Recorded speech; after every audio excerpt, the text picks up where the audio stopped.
हाँ वो है। चलो न्यूमेरिकल नोट करो। अगला प्रॉब्लम है, प्रॉब्लम लिखना, evaluate double integration, evaluate double integration x y x into y x square plus y square to the whole power 3/2 dx dy dx dy cover the positive quadrant, cover the positive quadrant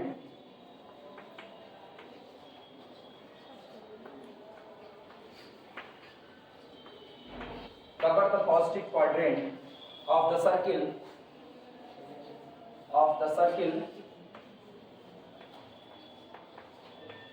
cover the positive quadrant of the circle x square plus y square is equal to 1। इस दिए गए function को integrate कर जी, इसे integrate करना है और जो रीजन दिया गया है वो रीजन दिया गया है आपको केवल और केवल रीजन के तौर पे पॉजिटिव क्वाड्रेंट लेना है circle x square plus y square less than are equal to 1, sorry circle x square plus y square is equal to 1। इस सर्किल का जितना केवल पॉजिटिव क्वाड्रेंट होगा उतने में ही मुझको दिए गए फंक्शन को क्या करना है, इंटीग्रेट करना है। फिगर देखना सबसे पहले,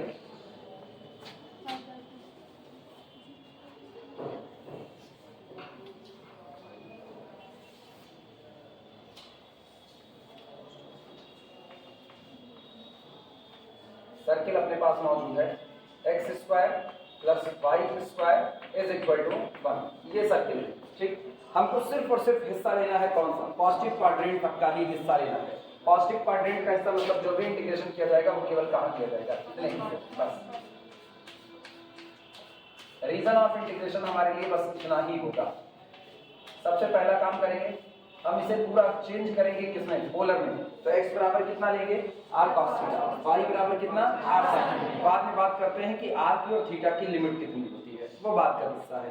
लिखना सॉल्यूशन, फिगर बाद में बना देना, अभी रहने दो। सॉल्यूशन एक बार सब्स्टिट्यूशन कर लें क्योंकि फिगर में मुझको वहां पर x और y की लिमिट नहीं चाहिए, वहां पर मुझको लिमिट किसके फॉर्म में चाहिए, r की और थीटा के फॉर्म में। तो हम वहां पर r और थीटा की लिमिट निकालेंगे।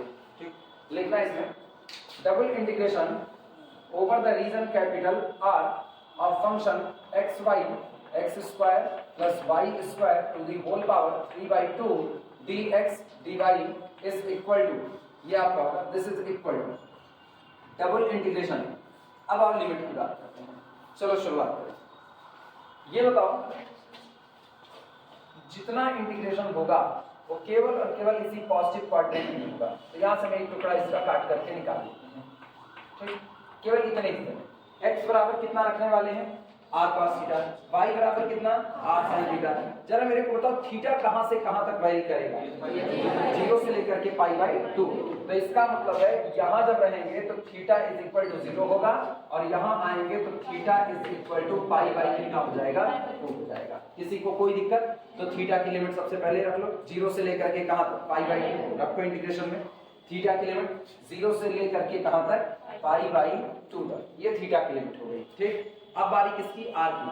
r के लिए देखो रेडियस वेक्टर जो आपका है, रेडियस वेक्टर वो मिनिमम कितना होगा, 0 और मैक्सिमम कितना होगा, 1। तो इसका मतलब r की जो लिमिट होगी वो 0 से लेकर के कहां तक होगी, 1। जब आप सेंटर पर मौजूद रहोगे तो सेंटर पर r इज इक्वल टू कितना होगा, 0 होगा। और जब आप एक डिस्टेंस ट्रेवल करके यहां पहुंच जाओगे तो यहां पर r इज इक्वल टू कितना होगा, 1 होगा। तो इसका मतलब r की लिमिट होगी 0 से लेकर के कहां तक, 1 तक। क्लियर हुआ। और x बराबर कितना रखना है, r cos थीटा, y बराबर r sin थीटा। तो हम यहाँ पर रख रहे हैं x की जगह पर, ध्यान रखना हम सब अलग अलग रख रहे हैं, बाद में समेटेंगे। x की जगह पर मैंने रख दिया r cos थीटा, ठीक। y की जगह पर मैंने रखा r sin थीटा, ये रख दिया। अब गौर करो यहाँ पर r cos थीटा और यहाँ पर r sin थीटा, तो r square cos square theta plus r square sin square, r square common आया, sin स्क्वायर cos स्क्वायर कितना, 1। तो एक्चुअल में यहाँ पर क्या नजर आ रहा है, r स्क्वायर की पावर कितना है, 3/2, 2 से 2 कैंसिल आउट, r की पावर कितना बचा, 3। तो यहाँ पर हुआ r टू दी पावर 3। और dx dy की जगह पर कितना रखेंगे, r dr d थीटा रखेंगे। क्लियर है, किसी को कोई दिक्कत, नोट करो।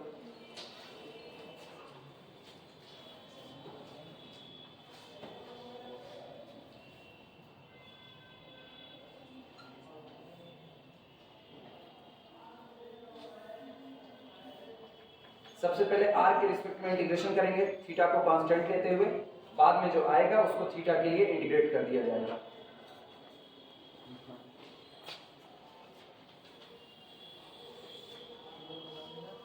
हाँ अब बना सकते हो, फिगर बना लो पहले।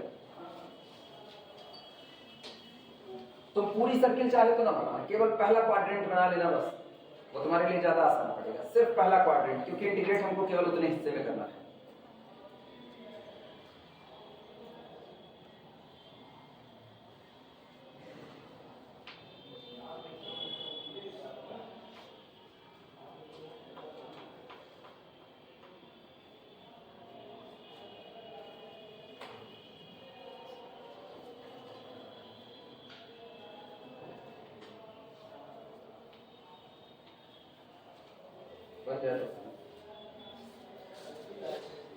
r टू दी पावर 3 यहाँ मौजूद, r टू दी पावर 1 यहाँ मौजूद, r की पावर 1 यहाँ मौजूद, r की पावर 1 यहाँ मौजूद।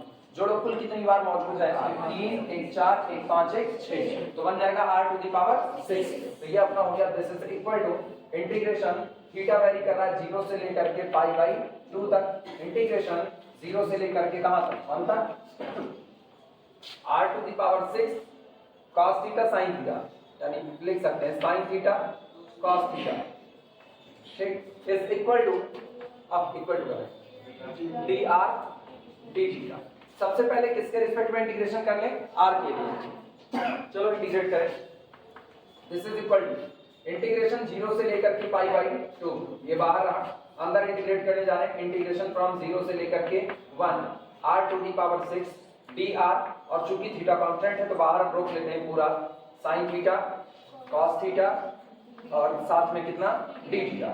ये बताओ इसका इंटीग्रेट करोगे, this is equal to integration from 0 से लेकर के कितना pi by 2 r to the power 6, तो 1/6 + 1 दैट इज 7, और r to the power 7, limit कहां से कहां तक? कांस्टेंट फैक्टर बाहर निकालिए 0 से लेकर के 1 तक, और यहां पर बना sin थीटा cos थीटा, साथ में आया d थीटा, लिखा जा सकता है। अब ये बताओ अपर लिमिट 1 रखोगे 1 की power 7 that is equal to 1, lower limit की वजह से 0, तो केवल आपके पास कितना आंसर आया 1, और बाकी का हिस्सा ही 1/7 को बाहर कर लेते हैं, दिस इज इक्वल टू 1/7 बाहर, इंटीग्रेशन फ्रॉम 0 से लेकर के पाई बाई 2, बचा जो उसको लिख लेते हैं sin थीटा cos थीटा, और साथ में कितना हो गया d थीटा। हम एक काम करते हैं, ऊपर नीचे 2 से गुणा 2 से भाग लगा देते हैं, तो 2 sin theta cos theta sin 2 theta, अब 2 से यहाँ डिवाइड भी किया तो 7 दूनी 14, तो ये अपने पास हो गया, दिस इज इक्वल टू 1/14। देखते रहो, अभी करने का मौका देंगे, 0 से लेकर के कितना पाई बाई 2, और 2 से यहाँ पर मल्टीप्लाई किया, 2 से ऊपर मल्टीप्लाई किया, तो 2 sin theta cos theta sin 2 theta, साथ में कौन d थीटा, कितना नोट कर लो, सिर्फ इंटीग्रेट करना है।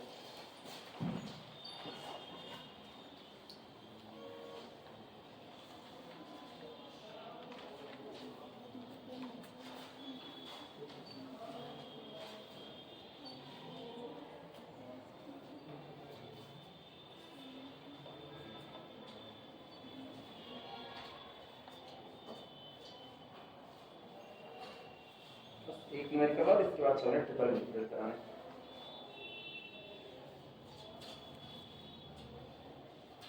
जितनी जल्दी ट्रिपल बंद हो जाए, चेंज ऑफ ऑर्डर कोई एक आर्टिकल और करा करके उसके बाद से रीमान स्टार्ट करेंगे।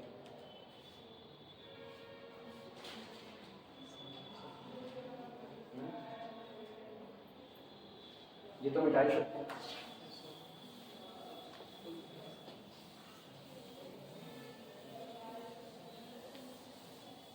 चलो देखो आया कितना, दिस इज इक्वल टू 1/14 बाहर मौजूद है, इंटीग्रेट किया इसको, जब इंटीग्रेट करोगे तो चूंकि sin 2 थीटा है तो पहले आएगा 1/2, तो बाहर निकाल लेते हैं 1/2, और sin का इंटीग्रेशन कितना माइनस का, तो माइनस cos 2 थीटा, और लिमिट लग रही है 0 से लेकर के कितना पाई बाई 2 तक, ठीक, -1/2 को फिर से बाहर निकालो, 14 दूनी 28, -1/, कितना हो गया 28, और यहाँ पर अब अंदर में अपर लिमिट cos, ये बताओ cos 2 थीटा है, तो जब पाई बाई 2 रखोगे तो ये कितना हो जाएगा cos पाई, ठीक, माइनस यहाँ से अपने पास कितना cos 0, अभी बताओ cos पाई की वैल्यू -1, ठीक, और cos 0 की वैल्यू 1, तो इसका हुआ -1, यहाँ से माइनस कितना हो गया -2 हुआ, तो ये minus minus plus that is equal to 1/28 into कितना 2 that is equal to minus plus 1/40 plus 1/40 note करो।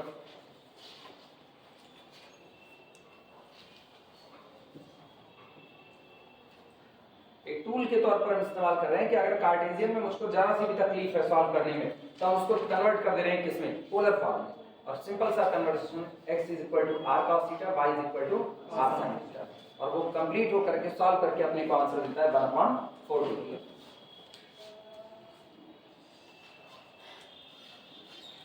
अगला नंबर लगाते हैं,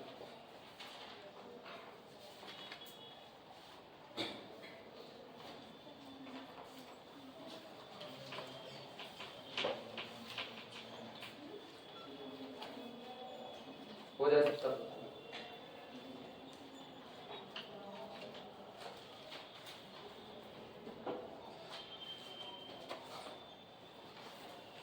हो गया, सबका मिटाया जाए।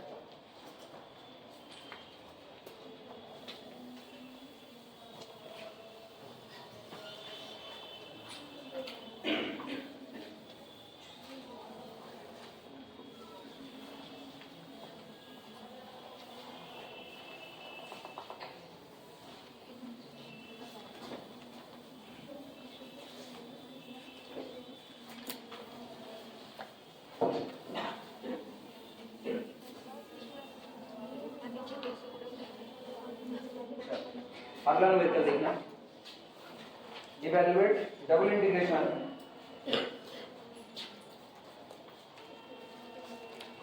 प्रॉब्लम है, evaluate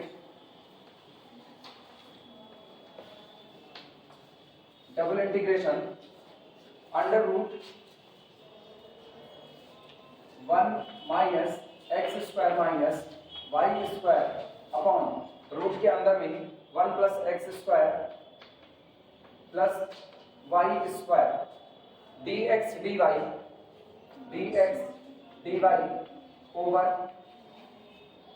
over the positive quadrant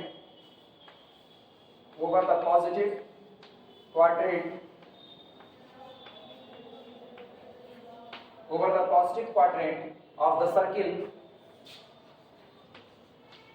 the circle x square plus y square is equal to 1। इस दिए गए डबल इंटीग्रेशन को कैलकुलेट कीजिए, ठीक, और जिस रीजन में इसे इंटीग्रेट कैलकुलेट करना है, जिस रीजन में इसको इंटीग्रेट करना है वो रीजन है circle x square plus y square is equal to 1 का कैसा क्वाड्रेंट, केवल और केवल पॉजिटिव क्वाड्रेंट। फिगर पुराना वाला ही अपना काम कर जाएगा, नया फिगर बनाने की कोई जरूरत नहीं है। चलिए शुरुआत किया जाए। सबसे पहला काम x बराबर कितना लेंगे r cos थीटा, y बराबर कितना r sin थीटा, और अपना काम आसान होगा। लिखना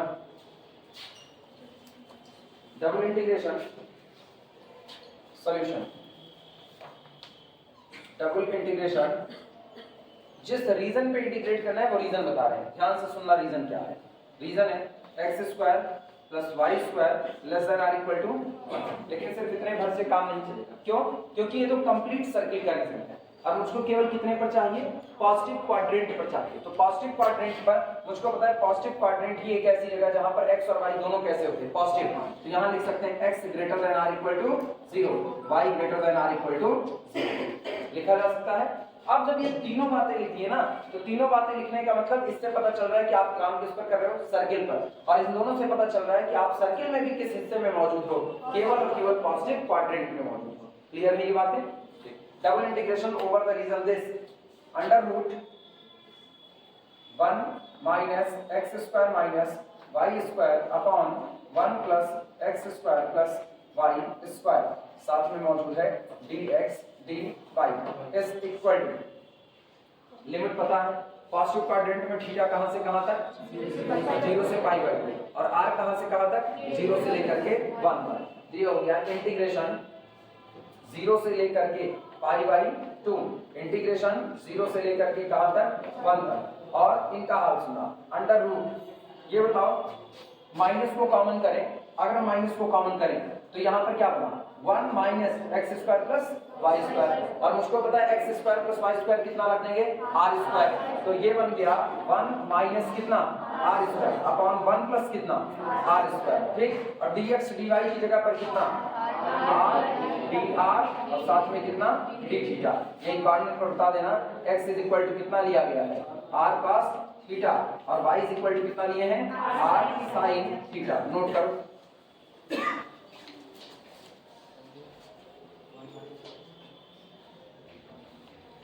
माइनस कॉमन करो, बचा कितना x square plus y square, और पता है x square plus y square बराबर कितना आर स्क्वायर। जिनको दिक्कत लगे वो इसको स्क्वायर करके ऐड करो। X square is equal to r square cos sine square sorry cos square theta, y square is equal to r square sine square, दोनों को ऐड करो। X square plus y square is equal to r square common cos square plus sine square 1, यानी केवल कितना are square.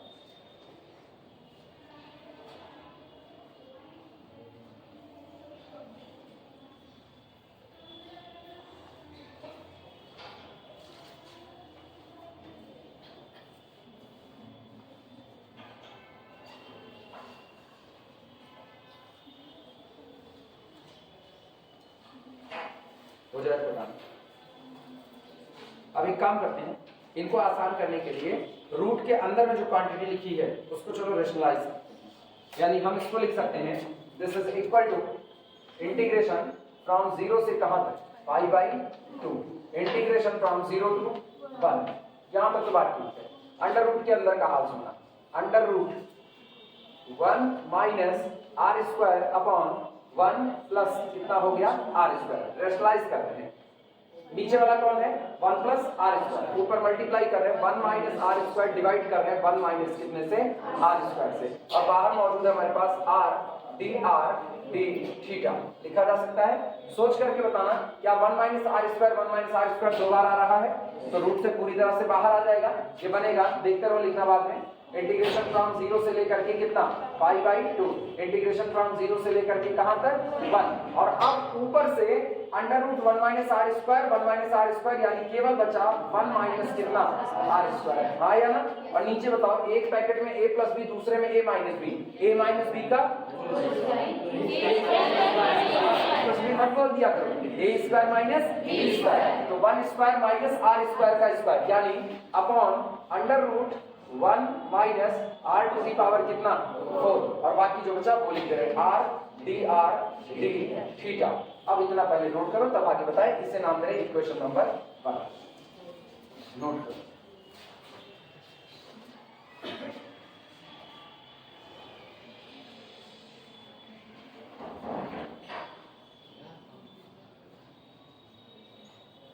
चाहे इसे one मान लो, चाहे कुछ देर और अभी आगे और सॉल्व कर दें तब वन मानो, खैर मान लो कहीं भी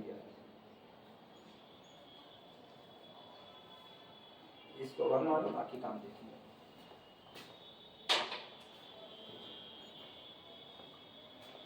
इसको चला दो शुरू करें।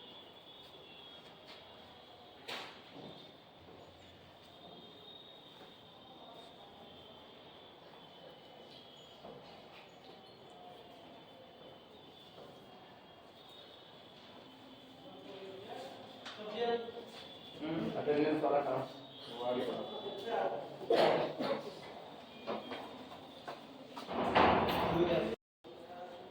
लिख चुके सब लोग? हो गया तो काम आगे बढ़ाएं। सुनो, सबसे पहले हम लोग r के रिस्पेक्ट में इंटीग्रेट कर देते हैं, ठीक। बाद में जो बचेगा उसको किसके लिए करेंगे थीटा के लिए, लेकिन पहले r के लिए देखना। अब चूंकि अंदर का पोर्शन थोड़ा कॉम्प्लिकेटेड है, इसलिए हम अंदर वाले पोर्शन को फिर से बाहर निकाल करके तब अलग से इंटीग्रेट कर रहे हैं। शुरुआत देखना कैसे होती है। नाउ कुछ लिखा केवल और केवल देख लो। नाउ इंटीग्रेशन फ्रॉम 0 से लेकर के कहां तक 1 तक, हम पूरे r वाले फैक्टर को साथ लेकर के आ रहे हैं 1 minus r square upon under root 1 minus r to the power 4 r d r, इतने हिस्से को सॉल्व करेंगे। बाद में जो ये आएगा इसको हम लोग थीटा के रिस्पेक्ट में इंटीग्रेट करेंगे, लिमिट 0 से कहां तक रखते हुए पाई बाई 2 तक रखते हुए। इसको लिख सकते हैं this is equal to integration from 0 से लेकर के कितना 1। ये बताओ r को हम अंदर लेकर के आए तो जब r अंदर आएगा तो कितना बनेगा r माइनस आर क्यूब, आया ना। तो r अपॉन दिस एक हिस्सा बन रहा है r upon under root 1 minus r to the power 4, आया ना, minus r to the power 3 upon under root 1 minus r to the power 4, और बाहर रहा कौन, लिखा जा सकता है कि नहीं, नोट करो, बहुत छोटे छोटे टुकड़े में लिखो,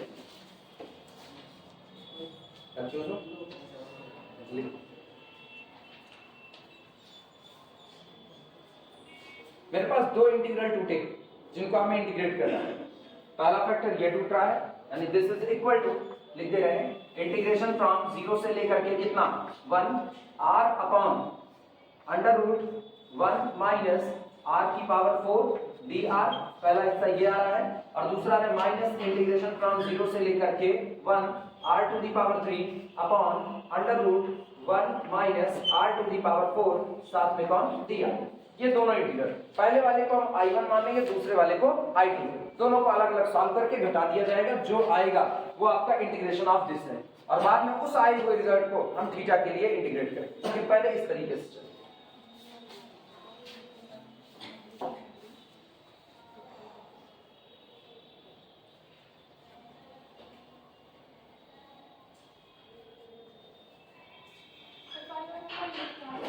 हाँ बोलो, पाई बाई बाद में रखेंगे, अभी हम अलग किया, अभी हम केवल और केवल r के रिस्पेक्ट में इंटीग्रेट कर रहे हैं, बस सिर्फ r के लिए। ये इधर सुनो, इधर इसे इक्वेशन नंबर 1 मान लिया ना, मान लिया।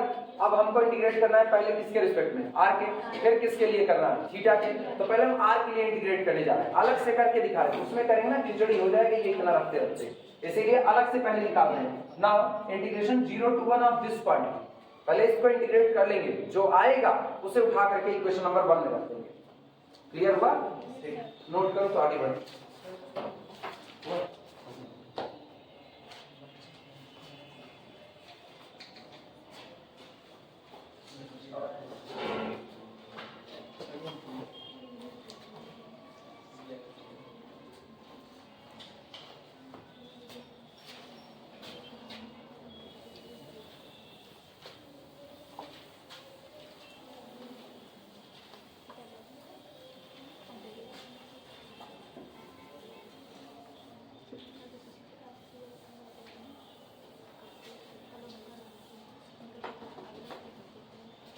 चलो ध्यान देना, अच्छा एक काम करो, अगर तुम्हारी कॉपी में नीचे जगह हो तो इसके नीचे ऐसे एरो बना करके इसको I1 मान लो, और इसके नीचे ऐसे I2 मान लो। अलग से क्यों लिखे, take it I1 take it I2, उसी के नीचे लिखो। समझ पाए ना क्या करना है, माइनस के साइन को छोड़ देना, वो बाद में हम I1 माइनस I2 कर लेंगे तो उसको ओरिजिनल इंटीग्रल मिल जाएगा। ठीक, हेडिंग डाल देना फॉर I1, यानी अब हम जितनी कैलकुलेशन करेंगे वो किसके लिए करेंगे, I1 के लिए करेंगे। हेडिंग डाल दो फॉर I1। चलो इंटीग्रेट करने की शुरुआत करते हैं। I1 अपना कितना दिया गया है, I1 is equal to integration from 0 से लेकर के कितना 1 और कितना r अपॉन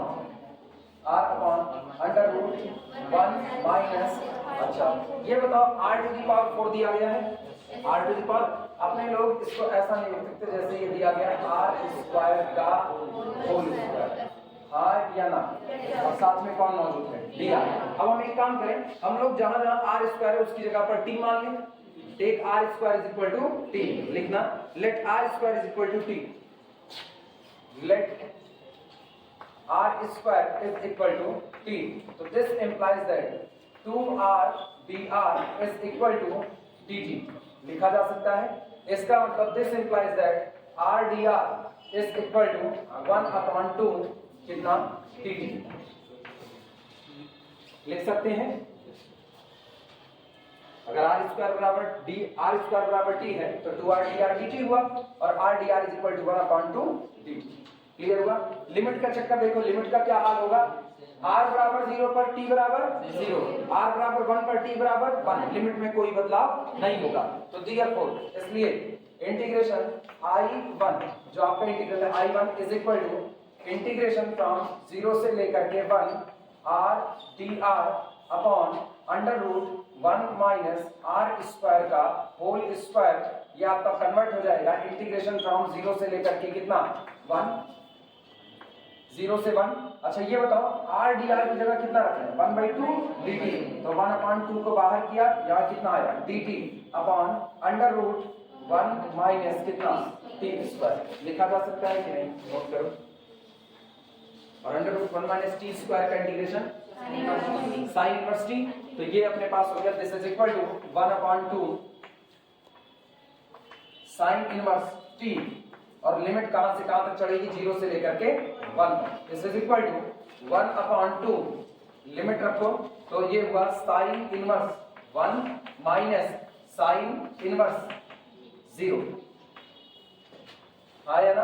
अब पता है साइन इनवर्स 1 की वैल्यू π/2, साइन इनवर्स 1 कितना π/2। अच्छा π/2 यहाँ और ये कितना 0, तो π/2 यहाँ और 2 यहाँ कितना बन गया π/4 बन गया, यानी कि दिस इंप्लाइज दैट I1 अपने पास आ गया π/4। किसी को कोई दिक्कत, I1 की वैल्यू आ चुकी है, नोट कर लो I1 इज इक्वल टू π/4।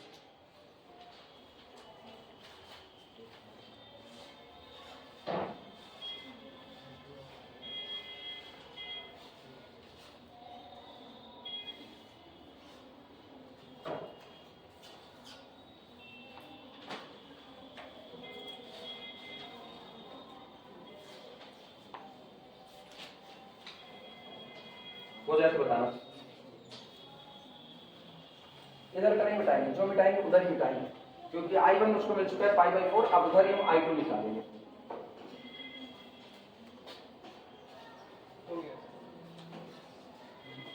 चलो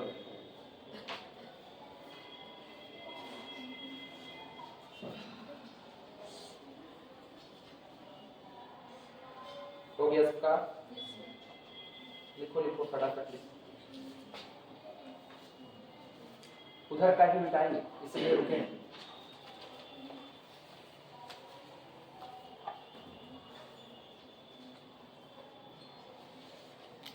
कंप्लीट सबका, जो लिख रहे हो तो वो भी नहीं बोल रहे, अभी मिटा देंगे कभी, मिटाए अब मिटा रहे, अब याद रखना π/4।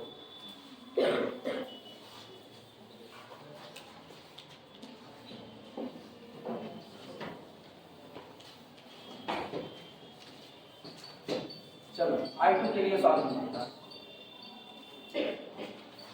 और I2, अब I2 की सॉल्विंग सुनो, पिछली बार क्या था, पिछली बार और इस बार में अंतर, पिछली बार ये R था, तो जब हमने R² को माना, R² is equal to T, तो 2R dr is equal to dt, मेरा काम आसान हुआ। लेकिन इस बार ऊपर कौन है R³ है, तो फिलहाल तो मेरा काम केवल और केवल R⁴ को ही मानने से आसान हो सकता है, R² मानने से नहीं हो सकता, क्योंकि एक बार इसको डिफरेंशिएट करेंगे तो कितना बनेगा 4R⁴। याद आया, तो अपने लोग पूरे R⁴ को कितना मान लेंगे T मान लेंगे। देखना फॉर I2 हम लिख रहे हैं I2 is equal to integration from 0 to 1 कितना है R⁴ dr upon under root 1 minus R⁴। Let माना R⁴ is equal to T. This implies that for R⁴ dr is equal to dt. यानी this implies that R⁴ dr is equal to 1/4 साथ में कितना dt। अच्छा limit में कोई फर्क आएगा, लिमिट में कोई फर्क नहीं, r is equal to 0 पर t बराबर 0, r is equal to 1 पर t is equal to 1, तो अपने पास बना कितना, so I2 is equal to, चलो I2 में बदलाव, इंटीग्रेशन लिमिट तो वही रहेगी 0 से लेकर के कितना 1, r³ dr की जगह 1/4 को बाहर निकाले, यहाँ कितना आ गया dt, और अपॉन अंडर रूट 1 माइनस कितना हो गया t, लिखा जा सकता है। इसको हम लोग लिखते हैं दिस इज इक्वल टू 1/4 बाहर इंटीग्रेशन फ्रॉम 0 से लेकर के 1 minus t to the power -1/2, और साथ में कितना dt लिखा जा सकता है, नोट करो।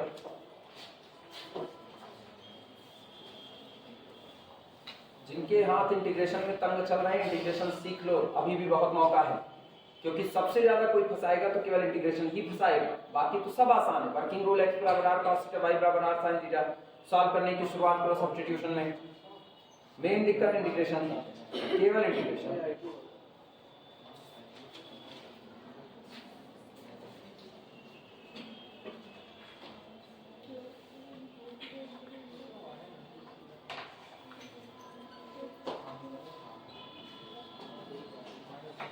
हो जाए तो बताना।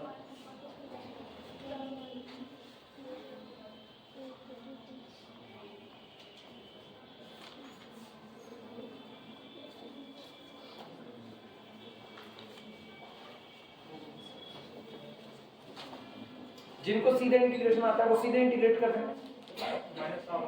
कितना आंसर इसका, इसका कि टोटल का?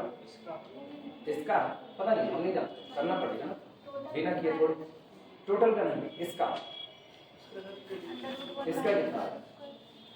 Plus half minus half? Minus half पता नहीं, हमको नहीं पता, हम तो पूछ रहे हैं, हम तो अभी करके देखेंगे। हमको तो इंटीग्रेशन ही नहीं आता, सही में हमको इंटीग्रेशन नहीं आता। अभी देखना अभी कितने आसान आसान मेथड से लगा रहे हैं। बताओ, सब्स्टिट्यूशन कर रहे हैं, इधर उधर कर रहे हैं, सब धीमे धीमे लगा रहे हैं, इसीलिए नहीं आता तभी लगा रहे हैं। आता होता तो तुरंत सॉल्व करके रख देते। अब सुनो, मेरे को इसके आगे नहीं आता कि इसका फार्मूला क्या ना, नहीं आता, चलो भूल गए। इसका फार्मूला इंटीग्रेशन करेंगे तो क्या आएगा मुझको नहीं पता है, तो हम एक काम करते हैं ना, फिर से सब्स्टिट्यूशन करते हैं केवल तुमको दिखाने के लिए, बाकी मुझको आता है, आई एम एक्सपीरियंस। ठीक, सुनो ध्यान देना। मान लो एग्जाम टाइम में ये दिक्कत हुई कि तुम यहाँ आकर के फंसे, अब तुमको नहीं आ रहा कैसे हुआ, तो तुम उसी मेथड पर खेलना जो तुम इंटर में पढ़े बाय सब्स्टिट्यूशन। सब्स्टिट्यूशन में सीखो कैसे करना, मत यहाँ बस खाली देखो कैसे हो रहा है। हम लोग फिर से वापस मानते हैं, लेट माना 1 minus t is equal to कितना, पूरे को ही, हाँ किस पे क्या ऊपर मान लोगे बिना मतलब का, हम खाली तुमको दिखाने के लिए कर रहे हैं बस। और इतना फार्मूला याद रखो कि उसका क्या होने वाला है, उसका होने वाला है 1 अपॉन माइनस हाफ प्लस 1 और 1 minus t to the power minus half plus 1 और बाहर एक नेगेटिव साइन, खत्म काम। ये तो हमको याद है, इसमें कौन सी बड़ी बात है। मेन बात है हम उसको अलग से सॉल्व करके दिखा दो, बस इतना ही। और हमको नहीं दिक्कत, हम तो कर ही देंगे। 1 minus t is equal to कितना मान लिया, माइनस साइन क्यों प्रकट हो जाता है वो बता रहे हैं, क्योंकि आपके वेरिएबल के आगे कॉन्वर्ट है नेगेटिव साइन, इसीलिए प्रकट हो रहा है। अगर यही 1 प्लस टी होता ना तो ये ना आता, तब नेगेटिव साइन बाहर ना आता, तब पॉजिटिव का पॉजिटिव ही खेलते। अब ये बताओ यहाँ से अपने को क्या मिला, this implies that minus dt is equal to कितना, प्लस du, हाँ या ना। तो जहाँ dt है उसकी जगह पर क्या रखेंगे, dt इज इक्वल टू कितना, माइनस du। पहला बदलाव ये करेंगे, dt की जगह पर कितना करेंगे, माइनस du करेंगे। आई बात समझ में। लिमिट में चेंजिंग देखो, क्या लिमिट में कोई बदलाव होगा, बोल भैया लिमिट बोलो। जब लोअर लिमिट आप t बराबर कितना रखोगे 0, तो u बराबर कितना आएगा 1 आएगा। जब आप t इज इक्वल टू 1 रखोगे तो u बराबर कितना आएगा 0 आएगा, हाँ या ना। तो इसका मतलब टोटल इंटीग्रेशन कैसा बदला, 1/4 को तो भूल ही जाओ, केवल इतने हिस्से पर ध्यान देना। ये हुआ इंटीग्रेशन 0 नहीं, अब की बात कहां, 1 से लेकर के कहां तक 0 तक, इंटीग्रेशन 1 से लेकर के 0। और ये रहा u की पावर कितना माइनस हाफ और dt की जगह पर कितना माइनस du, हाँ या ना। अब सुनो ध्यान देना, ये जो माइनस हाफ है, ये माइनस हाफ इस लिमिट को बैलेंस करने वाला है। लिमिट को पलट देंगे तो लिमिट के पलटते ही ये बन जाएगा, this is equal to integration from 0 से 1 u की पावर 1/2 विद नेगेटिव साइन और साथ में कितना du, हाँ या ना। तो बनेगा कितना 1/- minus half plus 1, 1/- minus half plus 1 और u to the power minus half plus 1। Limit चाहे भाग, लिमिट अपनी बाद में देखेंगे। तो लिमिट कितनी है 0 से लेकर के कितना 1। तो कुल मिलाकर के सब्स्टिट्यूशन करने पर जो आपको मिलेगा वो सब कुछ ये होने वाला है। पूरा निकाल करके दिखा दे रहे हैं कितना आने वाला है। ये आपका बनेगा, बोलो minus half plus 1 plus half, plus half वो भी नीचे मौजूद है, पलट करके ऊपर हो गया कितना 2 और u टू दी पावर कितना u to the power 1/2। Limit कितना है 0 से लेकर के 1 तक, लिमिट 0 से 1 तक रखो। अपर लिमिट कितना 1 की power 1/2 that is 1। Lower limit कितना 0, तो केवल कितना आया, केवल हाँ किस पे, लिमिट उल्टी होगी बच्ची, किसका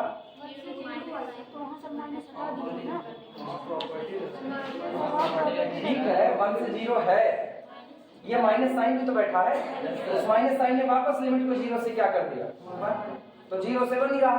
तो जब लिमिट 0 से 1 हुआ तो इसका मतलब यहाँ पर 1 रखा, 1 बना, माइनस कितना बना 0, और ये बाहर कितना मौजूद है 2, तो केवल पूरा इंटीग्रेशन कितना आया 2।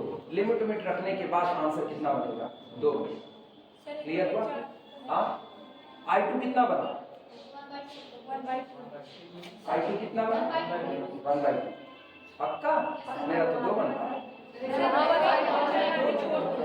हाँ, अब ये बचा हुआ है 1/4, ठीक, तो ये 2 बन रहा है टोटल, किसका, कितने हिस्से का इंटीग्रेशन कितना बन रहा है 2, और बचा कौन 1/4, तो 1/4 × 2 यानी I2 की वैल्यू कितनी आ गई 1/2। क्लियर हुआ कि नहीं? ठीक, चलो न माइनस न प्लस ये करके भैया जिनको दिक्कत हो, देखो हम जान रहे हैं पक्का तुम लोगों जब डिफरेंशिएशन साइन का नहीं लिख पा रहे हो तो पक्का दिक्कत है, कहीं रफ पर कैलकुलेशन करो, नहीं तुमको नहीं है ना, हम क्लास पढ़ा रहे हैं, हमको पता है जब हम साइन का डिफरेंशिएशन देते तो उसमें फंस जा रहे हो, तो इसका इसीलिए तो हम ये सब बहुराहा मेथड अप्लाई कर रहे हैं, वरना बीएससी में इतना छोटा छोटा कैलकुलेशन नहीं करते। करो रफ पर कैलकुलेशन कहीं पर जिनको दिक्कत है, इतने हिस्से के लिए कैलकुलेट करो, बस इतने के लिए, इतने के लिए कैलकुलेट करो और यहाँ तक आना। नहीं, जिनको आ रहा है उनको करने की जरूरत नहीं है, वो अपने प्रॉपर मेथड में रहें, जिनको नहीं आ रहा उनकी बात हम कर रहे हैं। और बिल्कुल शर्म लिहाज छोड़ दो कि शर्माओ कि हम कर रहे हैं तो अगला वाला सोचेगा कि अरे इनको यही नहीं आ रहा, क्योंकि सचमुच तुमको नहीं आ रहा है तो तुम दुनिया के सोचने पर नहीं जा सकते। तुम लिखो अटेंडेंस कंप्लीट।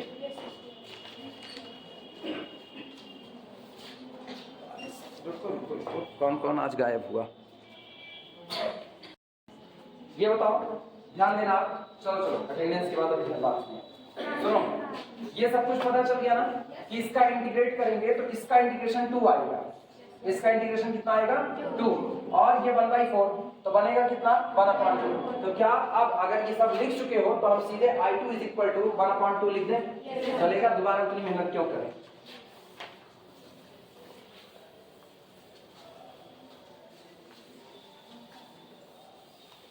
सीधे लिख रहे हैं, this is equal to 1/4 into ये इंटीग्रेट करके कितना मिला 2, दैट इज इक्वल टू 1/2। अब मुझको I1 मिल चुका है, I1 कितना था π/4, I2 कितना था 1/2 आया, दोनों उठा करके इक्वेशन नंबर 1 में पुट करो। लिखना यूजिंग या ऐसे लिखना therefore, इसलिए पहले ये बात लिखो therefore, इसलिए integration from 0 to 1 minus r² और साथ में कौन है r dr upon √1 minus r⁴ is equal to I1 minus I2 is equal to π/4 minus 1/2, that is equal to π-2 upon कितना 4, यूजिंग इट इन इक्वेशन 1। अब इसको हम उठा करके इक्वेशन नंबर 1 में रखेंगे, using it in equation 1 we get, using it in equation 1 we get, note करो। चलो इक्वेशन नंबर 1 में रखते हैं, फटाफट करो बस, इसके बाद ट्रिपल इंटीग्रेशन की शुरुआत।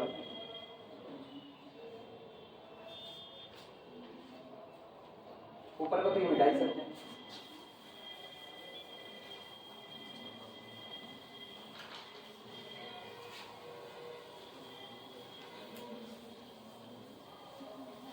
चलो ध्यान देना, इक्वेशन नंबर 1 ये मौजूद है, ठीक, इसमें वैल्यू रखना है। तो मेन इंटीग्रल क्या था अपना, मेन इंटीग्रल देखो, मेन इंटीग्रल बोल गया, मेन इंटीग्रल ये था integration over the surface x² + y² less than r equal to 1, x greater than r equal to 0, y greater than r equal to 0,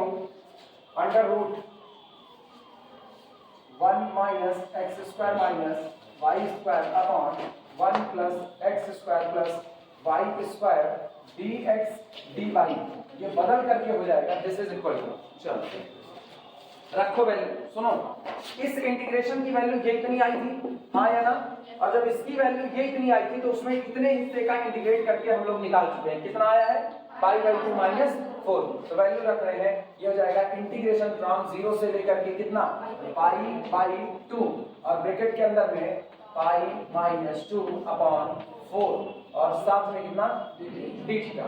क्या 1/4 को कॉमन कर सकते हैं? 1/4 को पाई माइनस 2/4 पूरा कॉमन कर लो, सब कांस्टेंट है, तो this is equal to pi minus 2/4 बाहर आया और इंटीग्रेट करोगे तो केवल कितना थीटा, और लिमिट कहां से कहां तक 0 से लेकर के पाई/2 उठा करके वैल्यू रख दो, पाई माइनस 2/4 इंटू पाई/2 नोट करो। चाहे इतने पर छोड़ दो, चाहे अंदर मल्टीप्लाई कर लो, कोई फर्क नहीं, आंसर आ चुका है। Pi square by 8 minus pi, अंदर मल्टीप्लाई करो, पाई स्क्वायर बाई 8 4 दूनी 8 और minus 2 pi that is equal to कितना पाई।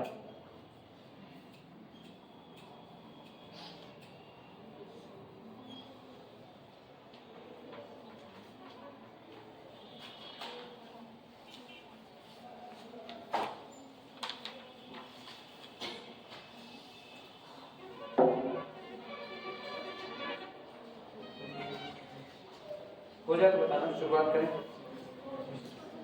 क्या सकता हम एक नए चैप्टर के तरीके से ट्रिपल इंटीग्रल को ले रहे हैं, तो नए चैप्टर में डाल देना ट्रिपल इंटीग्रल, या इसी के नीचे जहां ये खत्म हुआ उसी के नीचे ट्रिपल इंटीग्रल और उसमें लिखना, मिटाया जाए इसको, लिखो लिखो लिखो।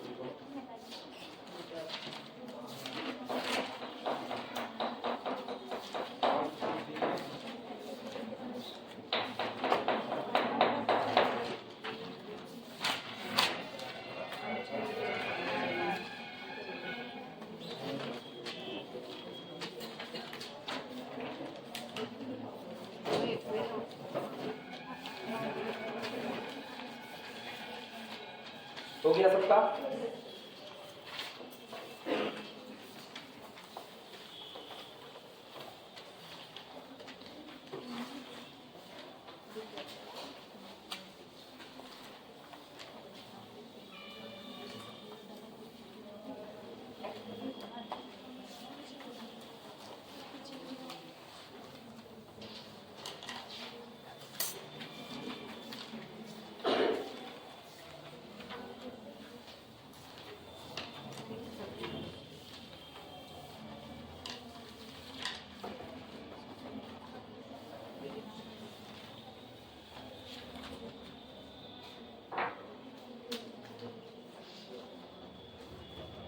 लिखना triple integral,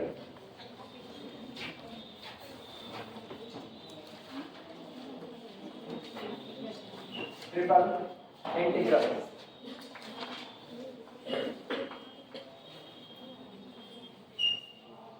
triple integrals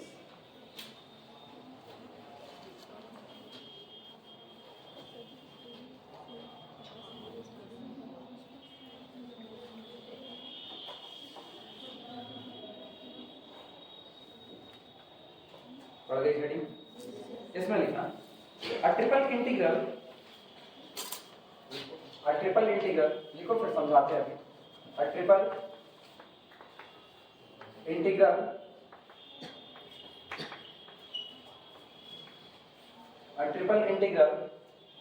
is an iterated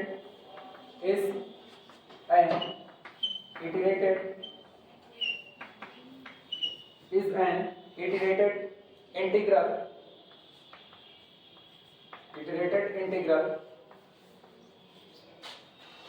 with three variables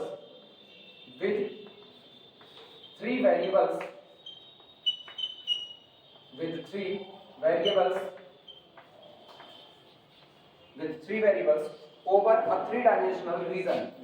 Over a three-dimensional region.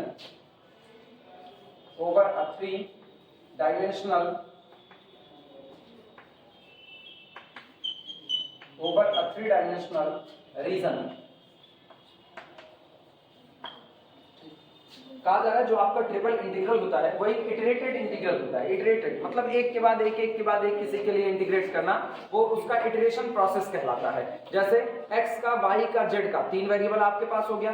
Initial में मेरे पास केवल एक वेरिएबल कौन था? x। तो जब मेरे पास केवल एक वेरिएबल था तो हम इंटीग्रेशन केवल किसके रिस्पेक्ट में करते थे, x के, वो मेरा लाइन इंटीग्रल हुआ करता था। इसके बाद फिर मेरे पास कौन आया, सरफेस इंटीग्रल आया, डबल इंटीग्रल। डबल इंटीग्रल में मेरे पास दो वेरिएबल हो गए x और y। वहां पर हम किस पर इंटीग्रेट कर रहे थे, एक सरफेस पर इंटीग्रेट कर रहे थे। सबसे पहले हमने क्या किया, सबसे पहले हमने एरिया अंडर द कर्व निकाला, हाँ या ना, पहले मैंने क्या निकाला, एरिया अंडर द कर्व। तो इसका मतलब जब हम सिंगल इंटीग्रेशन कर रहे थे x के रिस्पेक्ट में, तो एक कर्व के नीचे कितना एरिया मौजूद है वो हम निकाल रहे थे। और मुझको पता है एरिया किस डायमेंशन में मौजूद होता है, 2 डायमेंशनल क्वांटिटी होती है। तो इसका मतलब जब आप लाइन इंटीग्रल कर रहे थे उस वक्त आप एरिया अंडर द कर्व निकाल रहे थे, मतलब 2D का सीन था अपना, ठीक। इसके बाद फिर हम किस में आए, डबल इंटीग्रल में। तो जब डबल इंटीग्रल में आए तो हमने क्या निकाला, वॉल्यूम अंडर द सरफेस निकाला। मेरे पास एक सरफेस मौजूद था, उस सरफेस के नीचे कितना वॉल्यूम कवर हुआ, हम उस वॉल्यूम को निकाल रहे थे। क्लियर हुआ, ठीक। ये छोटा छोटा ज्योमेट्रिकल इंटरप्रिटेशन है बस, और होते इसके मायने और भी, लेकिन ये जो बेसिक समझ होती है ना उतने की बात करें। अब सोचो जब हमने लाइन इंटीग्रल किया सिंगल एक, तो लाइन इंटीग्रल में मुझको एरिया निकालना हुआ तो क्या डायमेंशन का रहा, 2 डायमेंशनल का। इसके बाद हम सरफेस इंटीग्रल किए, डबल इंटीग्रल। तो डबल इंटीग्रल किए तो मैंने क्या निकाला, volume under the surface. Volume किस में होता है, 3D में, मतलब 3 डायमेंशनल का ऑब्जेक्ट फाइंड आउट हुआ। अब इसके बाद हम क्या कर रहे हैं, ट्रिपल इंटीग्रल। इसका मतलब आप क्या डायमेंशन का होगा, 4 डायमेंशन का। लेकिन 4 डायमेंशनल को ऑन पेपर दिखाना या वैसे भी दिखाना हमारे लिए बिल्कुल भी आसानी, क्योंकि चौथी डायमेंशन हमारे लिए मौजूद नहीं। अपने लोग जितना समझ पाते हैं वो केवल कितनी डायमेंशन समझ पा रहे हैं, 3 डायमेंशन, लंबाई, चौड़ाई और कितना ऊंचाई हो गया। क्लियर हुआ, थोड़ी देर में समझाएंगे, तब तुमको पता चलेगा ट्रिपल इंटीग्रल समझ भी सकते हैं, लेकिन अभी नहीं, अभी शुरुआत है, अभी केवल बस इंट्रो करेंगे इसका। टेंशन मत लेना, रटने वाला काम नहीं है कि रटना पड़ेगा कि ट्रिपल इंटीग्रेशन क्या होता है, बस खाली ऐसे लिख दें कि कौन सा तुम्हारे लिए नहीं होता, बाकी होता है ना, तुम्हारे लिए होता। होता क्या यार, डायमेंशन का मतलब क्या, डायमेंशन का मतलब क्या, फिलहाल अपने लिए क्या मतलब है बताओ, अपने लिए डायमेंशन का क्या मतलब है। अरे यार डायमेंशन का मतलब बीमा कह दो तभी मान लेंगे। अपने लिए डायमेंशन का क्या मतलब है बताओ, बीमा, ठीक, बीमा का क्या मतलब है। अच्छा ये बताओ, चलो डिग्री ऑफ फ्रीडम से समझाते हैं, छोड़ो ना, भारी भारी चीजें हैं। अब पता है जब सेंटेंस भारी हो जाए तो समझाने के लिए आम जिंदगी की भाषा इस्तेमाल होती है। ये बताओ, अगर एक कीड़े को उठाओ और किसी रस्सी पर रख दो तो केवल कैसा चलेगा, लंबाई लंबाई चलने की उसके लिए कितनी आजादी है, एक ही डायरेक्शन में लंबाई में चल सकता है, बस इसको बोलते हैं 1 डिग्री ऑफ फ्रीडम, ठीक। तो अगर आपको नापना भी होगा तो आप उसकी डिस्टेंस नापोगे, लेंथ में नापोगे, आपके पास केवल एक डायमेंशन है, उसी को डायमेंशन बोल रहे हैं। आप सुना, फिर उसी कीड़े को उठा करके फर्श पर रख दो, फर्श पर रख दोगे तो अब उसके पास चलने की आजादी कैसी हो गई, 2, लंबाई में भी चल सकता है और चौड़ाई में भी, मतलब उसके पास x कोऑर्डिनेट भी आएगा और y। अब उसके पास कितनी डायमेंशन हो चुकी है, 2 डायमेंशन हो गई। अब उसके पंख चिपका दो, अब उड़ने भी लगेगा, उड़ने भी लगेगा तो लंबाई में भी चल सकता है, चौड़ाई में भी चल सकता है और ऊंचाई में भी। अब वो क्या डायमेंशनल का ऑब्जेक्ट बन चुका है, 3 डायमेंशन का। रही बात चौथे डायमेंशन की ना, सुनो, उसके साथ साथ टेम्परेचर नापने की शुरुआत कर दो, टेम्परेचर भी नापने लग, तो टेम्परेचर जब नापोगे तो टेम्परेचर भी तो वेरी करेगा। भाई टेम्परेचर आपका कैसा है, पॉइंट फंक्शन है, पॉइंट टू पॉइंट टेम्परेचर अलग अलग होता है। आज यहाँ पर खड़े हैं तो यहाँ टेम्परेचर कुछ और है, तुम्हारे बीच आकर के बैठे तो टेम्परेचर कुछ और होगा। रीजन है जहां पर घनत्व ज्यादा होगा, जहां भीड़ ज्यादा होगी, लोग सांस ज्यादा लेंगे, वहां गर्मी ज्यादा होगी। और हम अकेले ऐसे खड़े हैं तो ऑब्वियस बात है मेरे को यहाँ ठंडी लग रही है, तभी तो लोग कहते हैं ना भीड़ का सहारा लो, जब ठंडी हो तो भीड़ का सहारा। तो टेम्परेचर आपका कैसा फंक्शन हो गया, पॉइंट फंक्शन हो गया। और जब टेम्परेचर पॉइंट फंक्शन है तो इसका मतलब हम टेम्परेचर को भी नापने लगे, अपने लिए समझने के लिए एक डायमेंशन वो भी बना लिए। बस केवल इतना है कि आप जितने भी लोग ले आ रहे हो, ये लोग एक दूसरे से अभी कैसे हैं, इंडिपेंडेंट। ये लोग कैसे हैं, इंडिपेंडेंट। जब आप लंबाई नाप रहे हो तो आपको चौड़ाई से कोई वास्ता नहीं होता, चौड़ाई नाप रहे हो आपका ऊंचाई से कोई वास्ता नहीं है, ऊंचाई नाप रहे हो तो आपका लंबाई और चौड़ाई से कोई वास्ता नहीं है, टेम्परेचर नाप रहे हो तो भी आपका इनसे कोई वास्ता नहीं है। फिलहाल 4 डायमेंशन ये समझ रहे, ठीक है। तो 4 डायमेंशन की जो बात होती है ना, उसको आप ऑन पेपर ऐसे दिखा नहीं सकते हो। दिखा तो हम 2 डायमेंशनल को सीधे आम जिंदगी में नहीं दिखा सकते। 2D के जितने फिगर होते हैं रियल लाइफ में मौजूद नहीं होते। सर्किल को कोई कहे रियल लाइफ में सर्किल मौजूद है तो मौजूद नहीं है। अगर आप कहोगे ना हम रोटी लेकर के आएंगे, रोटी बीच का हिस्सा निकाल देंगे, सर्किल है, नहीं, वो छल्ला है, रिंग, वो आपका रिंग है, ठीक। क्यों, उसमें एक मोटाई मौजूद है, भले mm में हो, मिलीमीटर में, लेकिन मोटाई तो मौजूद है, ठीक। अगर आप पूरी रोटी लेकर के आओगे मेरे लिए, वो क्या बन जाएगी, डिस्क बन जाएगी। तो कुल मिलाकर के वो ऑब्जेक्ट किसका है? 3D का। जो आम जिंदगी में मौजूद है वो पेपर पर नहीं ला सकते। अगर हम चाहें हम स्फीयर को पेपर पर बना दें तो पढ़ने के लिए आप स्फीयर पेपर पर बना लोगे, लोग पढ़ने के लिए तुमने स्फीयर बना दिया, लेकिन है तो ये 2D का ऑब्जेक्ट। और स्फीयर किसका ऑब्जेक्ट है? 3D का। स्फीयर कैसा होता है? स्फीयर फुटबॉल होती है। फुटबॉल को क्या कागज में बना दोगे? नहीं बना सकते हो। फिलहाल ऐसा तो पॉसिबल नहीं हम लोगों के लिए। ठीक, बाद में बताएंगे मैपिंग के थ्रू हम वो भी करेंगे। मैपिंग के थ्रू मैपिंग 2D के ऑब्जेक्ट को 3D में भेजती है, 3D के ऑब्जेक्ट को 2D में भेजती है। बस समझने की बात है, वो भी अभी बता दो, बाद में लिखा दूं। चलो नहीं पता चलेगा इसी मुझे रहोगे। हम मैपिंग ले रहे हैं F कहां से? 2 डायमेंशनल रियल वर्ल्ड से 3 डायमेंशनल रियल वर्ल्ड में मैपिंग ले रहे हैं। मतलब 2D के ऑब्जेक्ट को कहां लाना चाहते हैं? 3D में लाना चाहते हैं।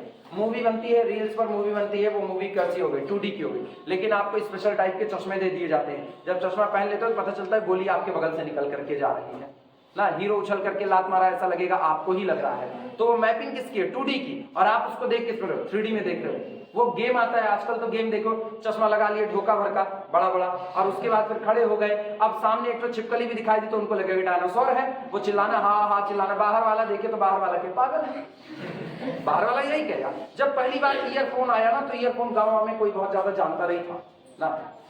जब कोई भी टेक्नोलॉजी आ रही है तो लोग उसके बारे में कम जानते हैं। गांव में कोई नहीं जानता था। एक लोग ईयरफोन लगा करके जा रहे थे, मेरे मोहल्ले में भी एक लोग थे ऐसे, वो नहीं जानते थे ईयरफोन क्या होता है। हम लोग भी नहीं जानते थे क्योंकि मोबाइल तो मिला MSc कर रहे थे तब। साल 2011 में मोबाइल हाथ आया। कब? साल 2011 में। तुम लोग आज से ही रखने लगे हो, वो अलग बात है, तुम लोग बड़े हो गए हो। तब ईयरफोन लगाए हुए थे। अब ईयरफोन लगा करके उसके बाद किससे अपना बतियाए पड़े थे ना। और बतिया भी अपना आवाब करने वाला, मतलब बतिया यार दोस्त से बतिया रहे होंगे। तो एक लोग बुजुर्ग वही थे जिनको बता रहे, जो नहीं जानते हैं। वो उनको देखे, वो बैठे हुए थे ऐसे मेरे घर के आगे, कह रहे देखा था दुबे जी, पापा से देखा था दुबे जी, कितना नीक लड़का है, लेकिन बेचारा कान से सुनना चाहिए। उनको ये लगा कान में मशीन लगा है। उनको बाद में बताए, हम कहता कि ईयरफोन है, ईयरफोन कहे अच्छा अच्छा अच्छा, तब उनको समझ में आया। तो जब आप नहीं जानते हो ना तो आप ऐसे बारे में नहीं कर सकते हो। तो बस सेम कंडीशन वैसे ही चल रही है। तो इसीलिए पहले ये सब समझ लेते हैं ना। आप ध्यान देना, आंख में वो लगाए हुए हैं। सारी मूवी किसमें बनी? 2D में। वो तो रील्स पर बनी हुई है, 2D की मूवी है, और आपको दिखाई जा रही है तो आप उसको किसमें महसूस कर रहे हो? 3D में महसूस कर रहे हो। ये तो हुआ 2D से किसमें इमेज को लेकर आ रहा है? 3D में। अब हम 3D से कहां जा रहे हैं? 2D में जा रहे हैं। अब 3D की इमेज को 2D में लेकर के जा रहे हैं। F is the mapping from 3-dimensional real world to the 2-dimensional real world। अभी हम लोग यहाँ ऐसे हैं, ठीक है। थोड़ी देर में तुम लोग अपने अपनी मोबाइल निकालो और मोबाइल निकाल करके करना चालू करो। अब जब इमेज निकल करके आएगी तो ये कहाँ हो? 3D, और वहां इमेज किस में जा रही है? 2D। क्योंकि मोबाइल में केवल कौन होगा? लंबाई और चौड़ाई मौजूद होगी, जो आपकी स्क्रीन। कोई उसमें उंगली डाल करके तो नहीं देखता कितनी गहरी फोटो आई हुई है ना, ये तो नहीं होता। तो इसका मतलब ये है कि 3D की इमेज कहाँ बन गई? 2D में बन गई। फुटबॉल वगैरह सामने रख दो और उसकी फोटो खींच लो तो अब वो इमेज किस में आ चुकी है? 3D में आ चुकी है। आप उसको फुटबॉल ही समझोगे, सर्किल नहीं समझोगे। आई बात है समझ में? तो ये मैपिंग के थ्रू हम लोग काम करते हैं। 2D की इमेज को 3D में भेजना, 3D की इमेज को कहाँ भेजना? कहीं और भेजना। शक्ल अपनी है ना। मैपिंग बड़े अजीब टाइप की होती है, बस खाली अपनी आम जिंदगी में बिखरी पड़ी। आप देखो तो सही सलामत। चम्मच उठाओ, चम्मच के एक तरफ देखो, तुम्हारा मुंह ठीक ठाक नजर आएगा। चम्मच को पलट करके देखो, फैला हुआ नजर आएगा, या तो सिकुड़ा हुआ नजर आएगा। वो तुम्हारे देखने के ऊपर है तो वो भी मैपिंग ही ना। शीशा लेकर के आओ, कई शीशे ऐसे होते हैं, ऐसे सामने देख लो, सामने तुम शीशे से नजर आओ, ठीक। कई शीशे ऐसे होंगे उसमें अपनी इमेज देखोगे तो कैसी नजर? उल्टी। वो आपकी इमेज को क्या कर रहा है? रिवर्स कर रहा है, पलट रहा है आपकी इमेज को। मैपिंग है। तो दुनिया में ऐसे ही अपने आसपास मैपिंग बिखरी पड़ी हुई है, ठीक। तो अपने लोग सारा काम किसके थ्रू करेंगे? मैपिंग के ही थ्रू करेंगे। आई बात समझ में? तो फिलहाल 3 डायमेंशनल 4 डायमेंशनल का दिमाग रखते हैं, भूलता मत रखना। अभी हम उसको समझाएंगे। हम तुमको डायमेंशन में ले ही नहीं जाएंगे। हम तुमको उस दुनिया में, मेरे को ये बहुत कुछ आ रहा है, लेकिन तुमको क्या आएगा हम तुमको उतना हिस्सा देंगे।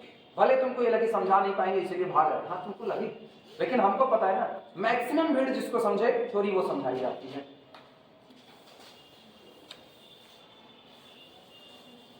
तो इसीलिए हम इसको उधर लेकर के नहीं जा रहे जहां मैंने कहा हुआ था कि जब आप कर्व के निकाल रहे हो, मतलब लाइन इंटीग्रल कर रहे हो 1 डायमेंशनल का, तो आप वहां पर क्या करते हो? एरिया अंडर दी कर्व लाते हो। वो समझ में आता है, पता चलता है। दूसरे से ही मेरे को दिक्कत हो गई थी, जब सरफेस की बात आई तो हम डेसिमल लगा रहे थे नीचे, याद आया कि नहीं? नीचे डेस्टर लगा रहे थे तो वहां पर मैंने क्या बनाया, वॉल्यूम। तो एरिया, अब की बार हमने क्या किया, वॉल्यूम अंडर द सरफेस कर दिया। अब हम किस में आ गए हैं, 3D में आ चुके हैं। तो 3D में आ गए तो 3D में हम बिल्कुल इस कॉन्सेप्ट का इस्तेमाल करेंगे, क्योंकि मुझको पता है अब जो भी कुछ भी निकल करके आएगा वो कितने डायमेंशन में निकलेगा, 4 डायमेंशन में। 1 डायमेंशन का था तो area under the curve 2 dimension में आया। 2 आप डबल इंटीग्रल आए, डबल इंटीग्रल कौन, इंटीग्रल ओवर द सरफेस, तो आप क्या निकाले, वॉल्यूम अंडर द सरफेस, वो 3D का निकला। डबल इंटीग्रल कर रहे थे तो 3D का निकल करके आया। आप ट्रिपल इंटीग्रल कर रहे हो तो किसका निकलेगा, 4D का, और 4D हम फिलहाल इस पर दिखा नहीं सकते, इसीलिए हम इसको उससे समझेंगे भी नहीं। आई बात समझ में, समझेंगे अलग तरीके से। तो लिखा ये गया है, a triple integral is an iterative integral with 3 variable over a 3-dimensional region। ये 3-dimensional region में 3-dimensional स्पेस में किया गया इंटीग्रल है, जो कितने वेरिएबल पर रन कर रहा होता है, 3 वेरिएबल के रिस्पेक्ट में आप इंटीग्रेशन कर रहे हो, x के, y के और इसके z के रिस्पेक्ट में। ठीक, लाइन चेंज करके लिखना। we can treat, हम इसको ऐसा भी समझ सकते हैं, we can treat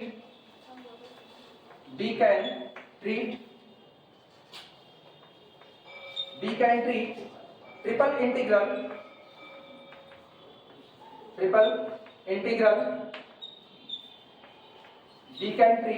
integrals definition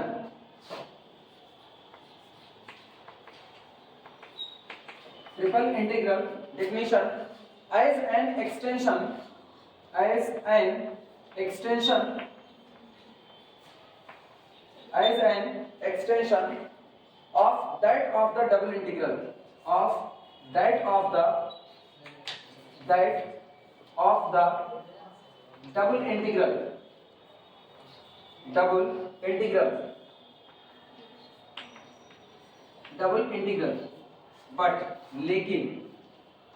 but इस बट की बात लिखा गया, we can treat, हम इसको ऐसा ट्रीट कर सकते हैं। पता है, किसी चीज को ट्रीट करना और उसी चीज को एक्चुअल में वही समझना, दोनों में फर्क है। ट्रीट करने का मतलब है तुमको आसानी से समझने के लिए हम ऐसा सोच सकते हैं। जब मेरी समझ बड़ी कमजोर हो जाएगी तो हम कह देंगे भैया कौन है, डबल इंटीग्रल का ही एक्सटेंडेड वर्जन कौन है, ट्रिपल इंटीग्रल। आम जिंदगी में तुरंत समझा जाता है, भैया उसमें कर रहे हो 2 वेरिएबल के रिस्पेक्ट में, इसमें कर रहे हो तो किसमें, 3 के। 4 वाला करोगे तो 4 बार का इंटीग्रेशन होगा, 5 वाला करोगे तो 5 बार इंटीग्रेशन करना पड़ेगा। ये नॉर्मल भाषा है, तो इसीलिए इसको लिख दिया गया वी कैन ट्रीट, हम इसको ऐसा भी ट्रीट कर सकते हैं, triple integral definitions as the extension of that of the double integral. जैसे कि डबल इंटीग्रल का क्या हो, एक्सटेंशन हो, यानी कि प्रसार, उसी केस को और अच्छे से बताया जा रहा हो, मतलब उस केस को और मॉडिफाइड करके बताया जा रहा हो। लेकिन अंतर सुन क्या है, बट दिस टाइम, लेकिन इस समय, बट दिस टाइम या इस बार, but this time we are integrating, इस समय हम इंटीग्रेट कर रहे होंगे, we are integrating, but this time we are integrating over a volume,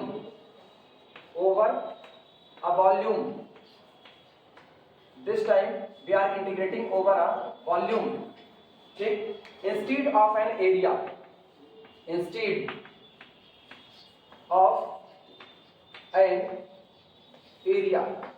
लेकिन इस बार हम किसी एरिया पर इंटीग्रेशन नहीं कर रहे होंगे, बल्कि हम किस पर इंटीग्रेशन कर रहे होंगे, किसी वॉल्यूम में इंटीग्रेशन कर रहे हैं।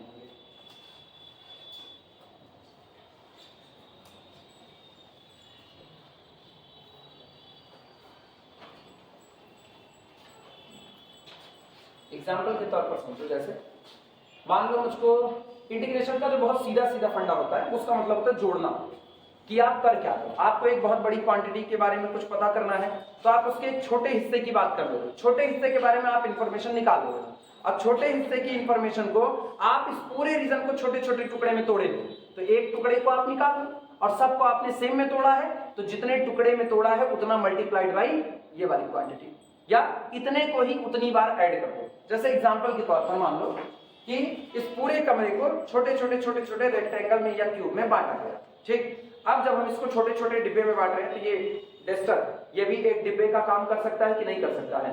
अब मान लो हमने इस कमरे को बांटा, तो एक डेस्टर ये लगाया, इसके बाद जहां ये खत्म हो रहा है अगला डेस्टर वहां लगाया, जहां खत्म हुआ अगला वहां लगाया, अगला वहां लगाया, इस तरह फर्श से लेकर के रखते रखते पूरे कमरे में डेस्टर भर दिया। सामने वाला मुझसे पूछा बताओ यहाँ का वॉल्यूम कितना है, सामने वाला पूछ रहा है यहाँ का वॉल्यूम कितना है, तो हम केवल एक का वॉल्यूम निकाल लें, केवल एक का, और मैंने जितने डेस्टर से इस कमरे को कवर किया है मल्टीप्लाइड बाई उतना कर दें, तो इसका मतलब पूरे कमरे का वॉल्यूम निकल सकता है कि नहीं निकल सकता है। अब इसी बात को समझो, मान लो मुझको मास निकालना है, मास तो जानते हो ना क्या होता है, MASS मास, हिंदी क्या होगी, मान लो मुझको मास निकालना है, मास कैसे निकाला जाता है, मास निकाला जाता है density multiplied by volume, density multiplied by volume, यही निकाला जाता है। अच्छा, अब डेंसिटी मुझको किसी एक छोटे से हिस्से की डेंसिटी पता है, एक छोटे से हिस्से की डेंसिटी कितनी है, मान लो इसी डेस्टर में मुझको डेंसिटी पता है, तो हम एक हिस्से पर डेंसिटी मुझको मौजूद हो गई, यहाँ पर कितनी होगी वो पता है। हम क्या करेंगे, जितना छोटे हिस्से में मैंने इस डेंसिटी को कंसीडर किया है, डेंसिटी आपका एक फंक्शन होता है जो कि आपका पॉइंट फंक्शन होता है, पॉइंट टू पॉइंट डेंसिटी बदल रही होती है, घनत्व जो होता है वो पॉइंट टू पॉइंट बदलता है। जैसे इस कमरे की डेंसिटी की बात करें तो अभी जहां हम खड़े हैं यहाँ डेंसिटी बहुत कम है, घनापन यहाँ कम है, डेंसिटी का मतलब ही आम जिंदगी होता है घनापन, यहाँ घनापन कम है। इस सीट पे 3 लोग बैठे हैं, मेरे से ज्यादा घनापन वहां पर है कि नहीं, इस सीट पर 3 लोग बैठे हैं, मेरे से ज्यादा घनापन यहाँ पर है, इस सीट पर 2 2 4 1 5 लोग बैठे हैं, तो यहाँ घनापन और ज्यादा है। मतलब कंपैरिजन किया जाए तो कंपैरिजन करने पर मेरी जगह पर डेंसिटी सबसे कम आएगी, इन दोनों जगह पर डेंसिटी बराबर और इस जगह पर डेंसिटी ज्यादा आएगी। अगर हम हिस्से हिस्से की बात करें, इधर स्टूडेंट कम है, डेंसिटी कम है, ठीक, इधर स्टूडेंट थोड़े ज्यादा है तो उससे ज्यादा डेंसिटी, और इधर सबसे ज्यादा है तो इधर सबसे ज्यादा डेंसिटी। पीछे एकदम खाली है, पीछे की कोई बात ही नहीं है, तो इसका मतलब ये कह के हम गलत कर रहे हैं कि कोई ये बताए इनकी क्लास में पीछे लोग नहीं है, एडमिशन ही नहीं है तो क्या करें, ज्यादा एडमिशन ही नहीं है। लेकिन ये डेंसिटी का मामला, तो डेंसिटी जो आपका होता है वो कैसा होता है, वो आपका पॉइंट फंक्शन होता है, पॉइंट टू पॉइंट डेंसिटी बदल सकती है। अब गौर करना, इसी कमरे में जो फंक्शन डेंसिटी को रिप्रेजेंट करता है उसको हमने कह दिया f ऑफ x y और कितना, ये फंक्शन है। मुझको एक छोटे से वॉल्यूम पर ये डेंसिटी पता है, कितने पर, एक छोटे से वॉल्यूम पर डेंसिटी पता है, तो हम क्या करें, इस पूरे कमरे को ऐसे ही छोटे छोटे छोटे छोटे छोटे छोटे टुकड़े में बांट दें। अब अगर मुझको यहाँ का मास पता चल जाए तो पूरे कमरे का मास पता करना आसान है। कैसे, हम यहाँ पर डेंसिटी कितनी है, f ऑफ x1 y1 और कितना z1, और इस छोटे से हिस्से का वॉल्यूम, वॉल्यूम क्या होता है, लंबाई गुणे चौड़ाई गुणे ऊंचाई, तो वॉल्यूम हो गया delta x1 into delta y1 into delta z1। अब ये बताओ, ये हो गया वॉल्यूम और ये आपका हो गया डेंसिटी, क्या ये मास बन गया कि नहीं बन गया। लेकिन ये मास कितने का, एक छोटे से पोर्शन का मास है, बहुत छोटे से पोर्शन का। ऐसे आपने जितने टुकड़े किए हुए, हर टुकड़े के पास कोई ना कोई डेंसिटी और कोई ना कोई वॉल्यूम होगा कि नहीं, तो प्लस हम अगले टुकड़े में कर देंगे, plus f of x2 y2 z2, जो आपने अगला टुकड़ा तोड़ा हुआ है उस अगले टुकड़े में ये किसका काम करा है, डेंसिटी का, और इसके बाद वॉल्यूम लगा दिया, डेल्टा x2 डेल्टा y2 और डेल्टा कितना हो गया z2। 2 टुकड़े हो गए, मान लो मैंने से 1000 टुकड़े कर डाले हैं, 1000 टुकड़े, तो इसका मतलब चलते चलते plus so on plus f x 1000 y 1000 और कितना z 1000, और यहाँ पर delta x 1000 delta y 1000 delta z 1000 बन गया। इन सब को जोड़ दो, क्या आपको टोटल मास मिल गया कि नहीं मिल गया। ये जो जोड़ने वाला इतना प्रोसेस है ना, इसी प्रोसेस को हम लोग शॉर्ट में कह देते हैं integration over x over y over z of function x y z और dx dy और कितना हो गया dz। That's called triple integration. कोई दिक्कत किसी को। जैसे जैसे जैसे जैसे आप अंदर में ये जो पार्टीशन आप कर रहे हो, छोटे छोटे टुकड़े जो आपने बनाए, ये टुकड़े जितने छोटे होते जाएंगे, जितने टुकड़े ये छोटे होते जाएंगे, उतना आपका मास और ज्यादा एक्यूरेट आता जाएगा। याद करो, जितना ज्यादा रेक्टेंगल अंदर भर रहे थे उतना अपने एक्यूरेट एरिया के नजदीक पहुंचते थे। याद आया, पहले लेक्चर जब शुरुआत में पढ़ा रहे तब।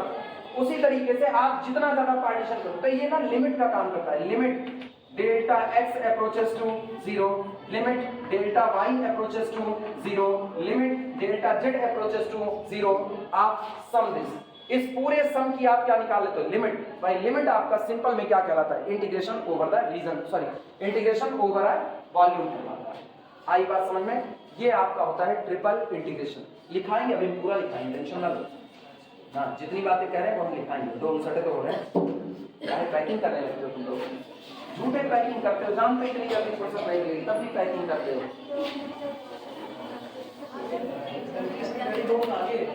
हाँ, बहुत आगे है, इसकी पीछे कर लें।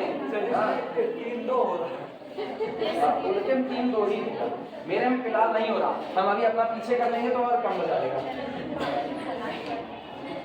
नोट लगाना, नोट लिखो। सबसे पहले वो चीज निकालना जो तुम्हारे दिमाग से पहले वो धुंध छाटे कि आप ट्रिपल इंटीग्रेशन को सीधे सीधे यहाँ पर दिखा नहीं सकते हो। आप सिंगल इंटीग्रेशन जो आपको होता है लाइन इंटीग्रल, उसको आप कह सकते हो area under the curve, area under the curve. आपका जो डबल इंटीग्रल था उसको भी आप कह सकते हो वॉल्यूम अंडर द सरफेस। इसके बारे में आप ये बात अभी नहीं, क्योंकि 4 डायमेंशनल ऑब्जेक्ट को ले रहा है। लिखना, नोट में लिखना, it can be difficult to visualise, it can be difficult, it can be difficult to visualize, it can be difficult to visualize what a triple integration, what a triple integration या integral, what a triple integral represent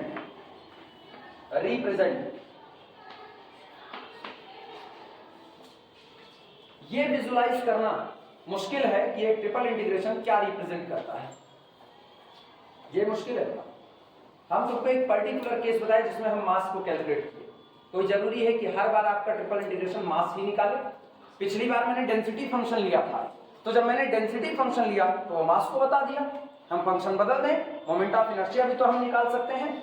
तो इसका मतलब अगर आपका जो point function है वो point function बदल जाएगा तो ट्रिपल इंटीग्रेशन जिस क्वांटिटी को रिप्रेजेंट कर रहा है वो क्वांटिटी भी आपकी क्या होगी, चेंज हो जाएगी। क्लियर हुआ कि नहीं? तो कोई पूछे तो ये पर्टिकुलर एग्जांपल है जब कहा जाता है समझाने के लिए कि देखो ट्रिपल इंटीग्रेशन ये हो रहा है। आप ट्रिपल इंटीग्रेशन को बांध नहीं सकते हो कि वो एक्चुअल में रिप्रेजेंट क्या कर रहा है। आई बात समझ में? इसीलिए लिख दिया गया है इट कैन बी डिफिकल्ट, ये मुश्किल हो सकता है, to visualise what a triple integral represent. ये विजुअलाइज करना कि एक ट्रिपल इंटीग्रल रिप्रेजेंट क्या करता है, कि विजुअलाइज करना थोड़ा सा मुश्किल होता है। क्लियर हुआ? लिखना, लाइन चेंज करके, अब नोट खत्म, लाइन चेंज करके ब्लू पेन से लिखो। The interesting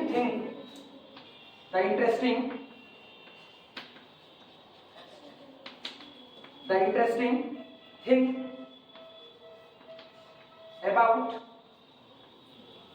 the interesting thing about the triple integral, about the triple integral,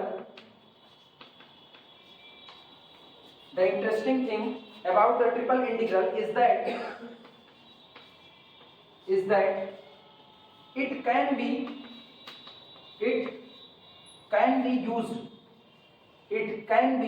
used in two ways,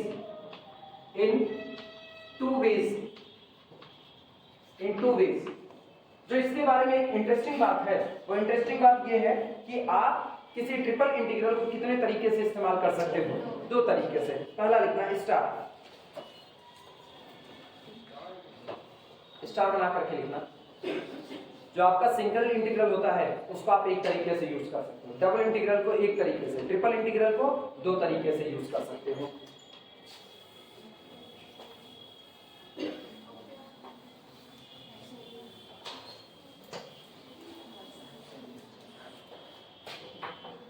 लिखना, in contrast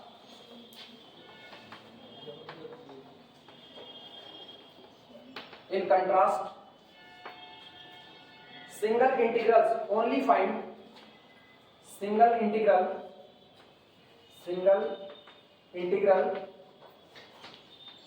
only find area। Single integral हमेशा केवल और केवल क्या निकालता है, सिर्फ और सिर्फ एरिया निकालता है। Single integrals only find area under the curve, area under the curve, area under the curve, ठीक। And double integrals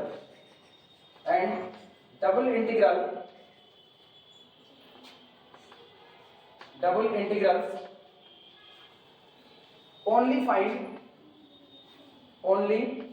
find double integral only finds volume under the surface, volume under the surface volume under the surface. इसके बाद लिखना but, लेकिन, but अब यहां पर आपका single integral area under the curve निकालता है, double integral volume under the surface निकालता है, केवल ये बात, दोनों एक एक निकाले। अब सुना ट्रिपल इंटीग्रल के लिए, but triple integral can be used to, but triple integral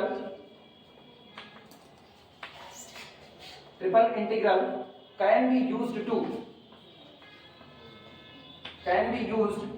to dash, पहला can be used to find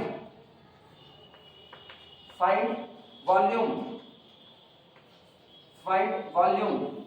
just like the double integral, just like the double integral,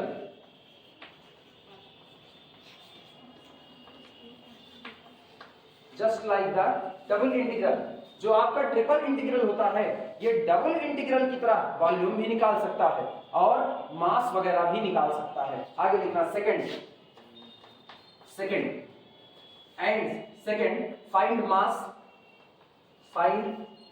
मास, ठीक, कॉमा व्हेन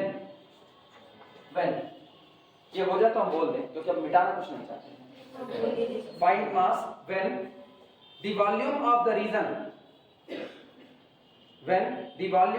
रीजन,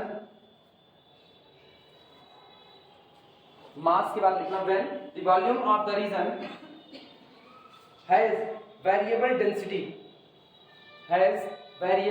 डेंसिटी। और ये ना सिर्फ हम दो case बताएं बस, होते और नहीं, बड़े सिंपल से शब्द में ना केवल तुमको समझा रहे बस कि आपका जो सिंगल इंटीग्रल होगा और डबल इंटीग्रल वो केवल एक क्वांटिटी रिप्रेजेंट करते हैं और ये आपका एक से ज्यादा क्वांटिटी, ये सिंगल वॉल्यूम भी निकाल सकता है और ये मास भी निकाल सकता है। कब? जब आपका जो एरिया, जिस रीजन को आप कंसीडर कर रहे हो उस रीजन की डेंसिटी अगर बदल रही है, वेरिएबल डेंसिटी उसने रखा हुआ है, तो ये क्या निकाल देगा, ये आपका मास भी कैलकुलेट करके देगा। क्लियर हुआ? इसी पर रोक दो, बाकी बातें बात